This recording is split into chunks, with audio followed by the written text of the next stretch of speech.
Hi guys, c'est parti pour le chapitre 162 de The Walking Dead. Et donc c'est la dernière partie de la guerre des chuchoteurs, la 6e partie sur 6.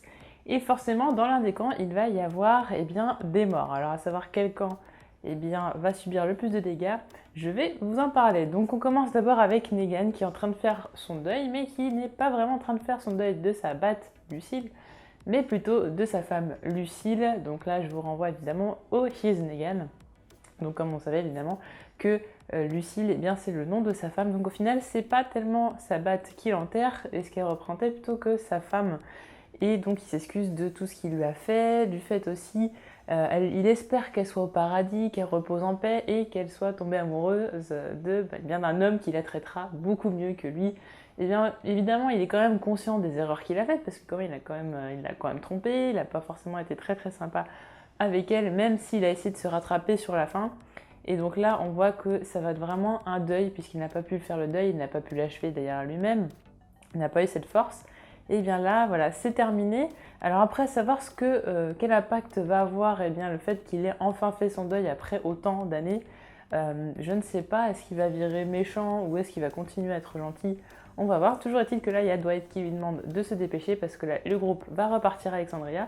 Et Negan, lui, pour le moment, il veut rester encore à se recueillir sur la tombe improvisée de sa femme. William est enfin arrivé à la colline, William qu'on rappelle du royaume. Donc lui était venu avec toute sa troupe du royaume pour pouvoir aider la colline qui était en difficulté. Au final, il s'aperçoit que la colline est complètement détruite, en fumée, parce que vu l'incendie qu'il y a eu, ça a quand même fait énormément de dégâts, la colline est complètement détruite. Donc il rencontre Maggie, au fur et à mesure du temps, il va trouver Maggie qui est avec son groupe qui sont en train un petit peu de camper un petit peu aux abords de la colline. Évidemment maintenant ils n'ont plus trop d'abri, c'est un petit peu compliqué. Donc il leur demande, ce qu'il peut faire pour les aider. Donc Maggie demande à William un cheval pour pouvoir aller récupérer des vivres. En fait, ils ont l'intention de récupérer des vivres pour ensuite aller à Alexandria. Et Maggie, elle, est quand même très très optimiste, puisque elle veut reconstruire la colline, tout comme ils ont reconstruit Alexandria après tout ce qui s'est passé. Et elle dit qu'elle veut vraiment créer créer un endroit meilleur pour les gens, qui soit encore meilleur qu'avant. Donc voilà, elle est toujours dans cet esprit d'optimisme, toujours d'être quand même, c'est quand même une battante, Maggie, après tout ce qui lui est arrivé. Et là, elle a quand même envie, là, la hargne, elle a envie quand même de réussir et de reconstruire les choses. Et elle espère évidemment qu'à Alexandria, tout se passe bien, parce que pour l'instant, on ne sait pas trop ce qui se passe pour les uns et les autres. D'ailleurs, comme elle le dit, ça aurait pu très bien arriver au royaume. Donc au final, pour l'instant, tout le monde n'a pas de nouvelles des uns et des autres. C'est un petit peu le chaos au niveau des informations. Évidemment, il n'y a pas de téléphone, on n'a pas de pigeon voyageur, donc c'est un peu compliqué pour savoir ce qui se passe ailleurs. Donc, en tout cas, on sait que Maggie, par la suite, va vraiment va tenter d'aller à Alexandria et va découvrir certaines choses. On en parlera à la fin de cette vidéo. Lydia, de son côté, se rend compte de ce que c'est d'être de l'autre côté des chuchoteurs, d'être l'ennemi des chuchoteurs, parce qu'on se rend compte qu'au final, elle a bien choisi son camp. Et son camp, c'est celui de la colline, c'est celui des alliés, c'est celui des survivants. Et donc, elle est du côté, évidemment, de Carl, et elle explique à Carl que de vivre de l'autre côté du miroir, c'est pas forcément simple, parce qu'elle a l'habitude de faire des atrocités avec les chuchoteurs, parce que pour elle, entre guillemets, c'était plutôt normal, c'était dans leur mœurs, c'était dans leur façon de survivre. Et donc, elle se dit que forcément, Carl va la prendre pour un monstre, sauf que Carl, il va quand même la rassurer, puisque de toute façon, dans ce monde, tout le monde est obligé de faire des choses horribles pour survivre. Ça a d'ailleurs été le cas de Carl, qui n'a pas hésité, quand il fallait tuer, quand il fallait se défendre, il fallait se défendre. Donc voilà, il lui fait comprendre très clairement que de toute façon, elle est comme tout le monde, elle n'est pas si différente des autres, et qu'elle n'a pas à culpabiliser, elle n'a pas à se sentir différente, et que dans ce monde-là, les atrocités, malheureusement, elles sont normales. Eugène, quant à lui, arrive à Alexandria avec une cargaison de munitions, donc autant dire qu'ils en avaient besoin quand même. Donc il est avec une cargaison de munitions, en fait ils ont travaillé toute la nuit, ils se sont acharnés toute la nuit à faire le maximum de munitions pour qu'elles arrivent à Alexandria à l'aube. Donc ça a été une mission complètement réussie pour Eugène, donc il a livré ça à temps, sauf que il s'écroule d'épuisement, il s'évanouit tellement il est fatigué. Et il fait comprendre qu'il avait vraiment envie de faire son maximum, de contribuer à sa façon à la guerre, puisque c'est pas Eugène, c'est pas trop un combattant quoi. Donc il fait le maximum pour contribuer à la communauté, mais Rick lui dit quand même que de toute façon, il a déjà largement contribué, puisque s'ils ont l'électricité, s'ils ont autant de choses qui marchent, enfin qui fonctionnent, etc., bien c'est quand même grâce à lui que tout le confort qu'il a apporté, c'est quand même grâce à lui. Et Eugène dit que le confort c'est bien, mais que la défense c'est quand même très important. Et Rick lui fait quand même comprendre que les gens sont quand même très très heureux d'avoir du confort et que eh bien, la défense, eh bien, ça peut se passer par d'autres choses. En tout cas, voilà, eh bien, Eugène a rempli sa mission, que ce soit du côté confort ou défense, en espérant eh bien, que les munitions puissent servir à quelque chose et qu'il n'est pas déjà trop tard. Alors là, on a une discussion qui est très intéressante entre Andrea et Rick. Alors on a Andrea qui explique qu'elle a fait un petit système pour prévenir Rick de qui arrive. Donc elle tire une fois si c'est une horde qui s'approche d'Alexandria. Elle tire deux fois si c'est les Saviors. Donc Rick il lui dit oui, ok tu peux me répéter ce que j'ai pas trop compris et tout ça. Donc Andrea lui dit oui, enfin ça va, arrête de faire ton vieux mec, etc. Enfin ton vieux, etc. De toute façon t'as quasiment... t'as à peu près 40 ans. Et il lui dit bah non j'ai seulement 38 ans. Donc c'est là où on a enfin... Bah, on sait, enfin, on aurait pu calculer, etc. Il y en a qui l'ont fait, calculer l'âge de Rick, etc. Mais là, au moins, on est certain, Rick a 38 ans. C'est assez étonnant, évidemment, quand on voit son look, puisqu'avec son crâne quasiment rasé, sa longue barbe, en plus, il a une canne, en plus, bon, il lui manque une main, enfin, celle-là plutôt, il lui manque une main, etc. Donc, du coup, forcément, on a l'impression qu'il est quand même très vieux. En fait, il n'a que 38 ans, et c'est assez effrayant de se dire ça. On se demande d'ailleurs comment il fait pour calculer son âge et savoir qu'est son anniversaire. Je pense qu'ils ont tous mis un système de calendrier, etc. À mon avis, il n'y a pas de problème à ce niveau-là.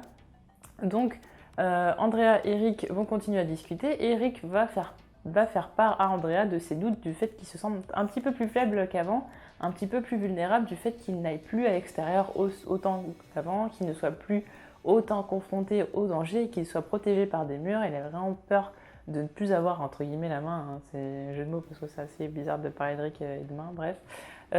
Et donc Andrea elle le rassure et dit que de toute façon qu'elle le veuille ou non, il aura toujours la main, que de toute façon c'est...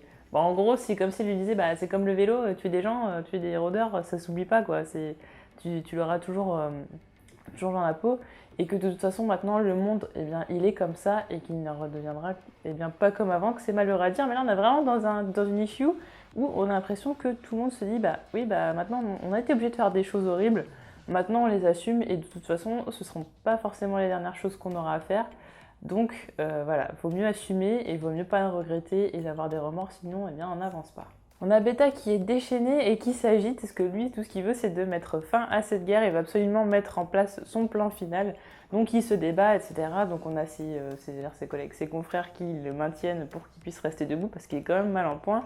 Et lui, son but, c'est clairement de lancer une dernière horde, la plus gigantesque possible, sur Alexandria.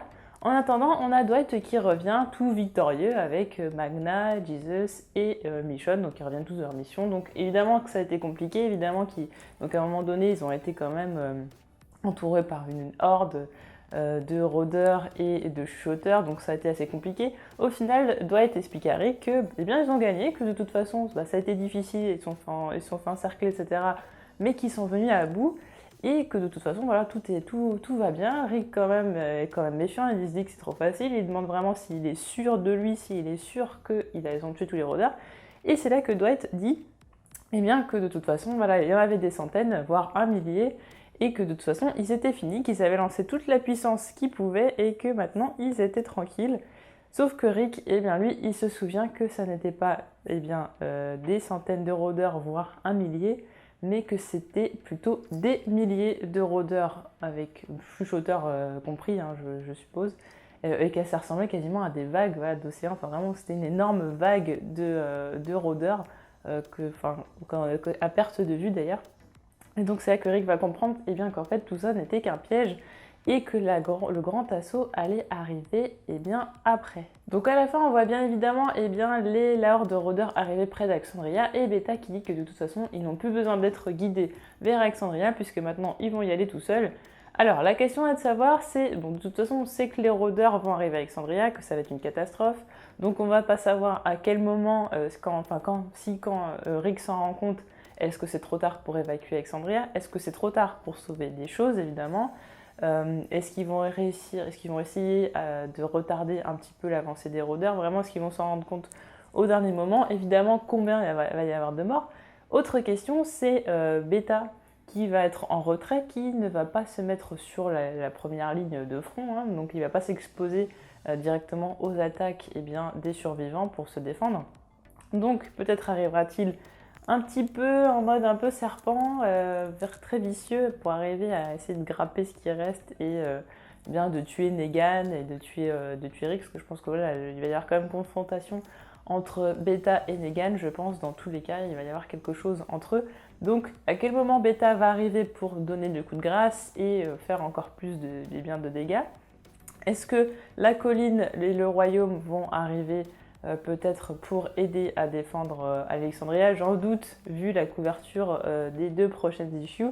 À savoir que les 2 prochaines issues, elles auront lieu le même mois, c'est-à-dire début février, on aura 2 issues.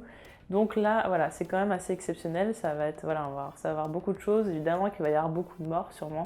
Des personnages principaux, c'est fortement probable, au moins un personnage principal, je pense.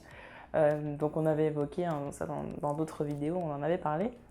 Donc on a ça, et on a également la fameuse question du sanctuaire, puisque les sanctuaires se sont retournés contre les alliés.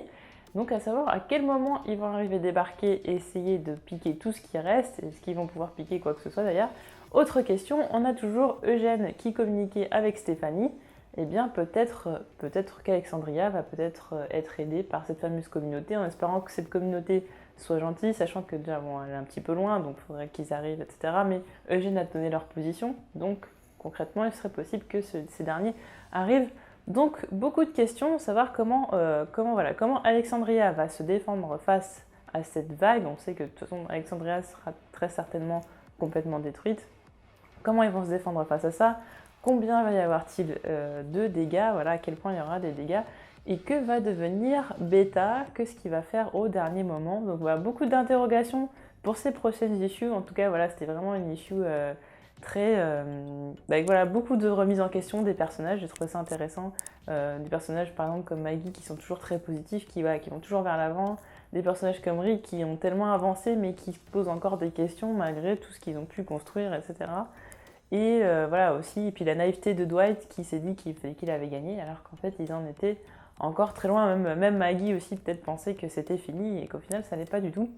Donc beaucoup de questions pour les prochaines issues et j'ai hâte d'y être et j'espère que vous aussi. En tout cas, on se retrouve très vite pour les 2 prochaines issues en février. Donc de toute façon, je ferai 2 vidéos séparées. J'essaierai de vous sortir les 2 vidéos dans la même semaine pour pas avoir trop d'écart entre les deux et que vous puissiez suivre tout ça. Et voilà, on se retrouve très vite pour d'autres vidéos. Salut!